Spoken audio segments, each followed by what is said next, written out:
আজকে প্রথম কথা হচ্ছে, প্রতিটা মানুষের খারাপ সময়ে সহমর্মিতা প্রকাশ করা নৈতিক দায়িত্ব। আজকে নিষিদ্ধ ছাত্রলীগের সাদ্দাম কর্মকাণ্ডে যারা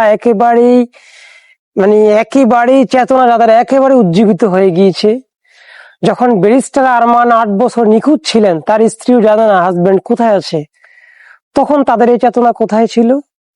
বিএনপির অনেক বড় সিনিয়র নেতা ইলিয়াস আলী এখনো গুম, এবং রাষ্ট্র এখন প্রকাশ করেছে কোন কোন মাধ্যম থেকে ইলিয়াস আলী মারাই গিয়েছে, ইলিয়াস আলীকে মেরে ফেলাই হয়েছে। তো সেই স্ত্রী, সেই সন্তান এখনো বাবার অপেক্ষায় তাকিয়ে আছে। তাদের চেতনা তখন কোথায় ছিল, যখন ব্যারিস্টার আরমান 8 বছর নিখোঁজ, যখন ইলিয়াস আলী নিখোঁজ, যখন সাইদি সাহেবের ভাই মারা গিয়েছে, প্যারোলে মুক্তি দেয়নি, যখন এইভাবে সুমনের মা এখনো সুমনকে খুঁজে পায়নি। আজকে যাদের চেতনা একেবারে উজ্জীবিত হয়ে উঠছে, তখন তাদের চেতনা কোথায় ছিল? সাদ্দাম কর্মকাণ্ডে তার স্ত্রী আত্মহত্যা করেছে, তার সন্তানকে মারা হয়েছে। কে মেরেছে? তার স্ত্রী তার সন্তানকে মেরেছে। কারণ সাদ্দামের ব্যাপারটা ছিল আলাদা।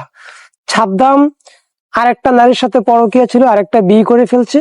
এই কারণে তার প্রথম স্ত্রী সে জেলে যাওয়ার পরে ডিপ্রেশন হয়ে আত্মহত্যা করেছে। সেটা তো রাষ্ট্রের ব্যাপার না। হ্যাঁ, রাষ্ট্র এখানে যখনই মারা গিয়েছে, তাদের পরিবার থেকে কেউ অ্যাপ্লিকেশন করে নাই, এই কারণে প্যারোলে মুক্তি দেয়নি।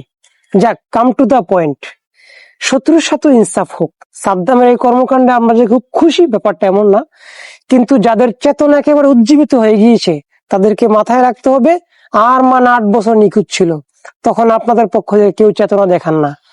ব্যারিস্টার সেনাবাহিনীর সাবেক আজমি, তারাও নিখোঁজ ছিল, কেউ কথা বলে না। আল্লাহ বুঝ দান করুক।